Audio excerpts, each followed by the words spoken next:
আজি মই দুটা বিশেষ ঘোষণা কৰিছিলোঁ। প্ৰথমটো হ'ল আমি নিযুক্তিত স্বচ্ছতা আনিলোঁ। ট্ৰেন্সফাৰ পোষ্টিঙতো আমি স্বচ্ছতা আনিব পাৰোঁ নেকি? আমি যদি ছিষ্টেমবিলাক ৰিফৰ্ম কৰি গৈ থাকোঁ তেতিয়া মানুহে দুৰ্নীতি কৰাৰ সুযোগে নাপাব।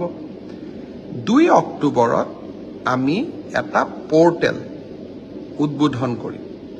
সেই পৰ্টেলটোত মই নগাঁৱত চাকৰি কৰি আছোঁ, মই ডিব্ৰুগড়ত আহিব খোজোঁ। ময়ো ডিব্ৰুগড়ত চাকৰি কৰি আছোঁ, মই নগাঁৱত আহিব খোজোঁ।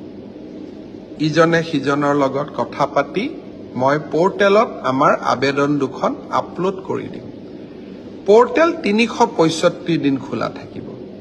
প্ৰতি 2 মাহৰ মূৰে মূৰে আমি এই ধৰণৰ আবেদনবিলাক নিষ্পত্তি কৰি আমি ট্ৰান্সফাৰ অৰ্ডাৰ পৰ্টেলটোতে আকৌ তুলি দিম।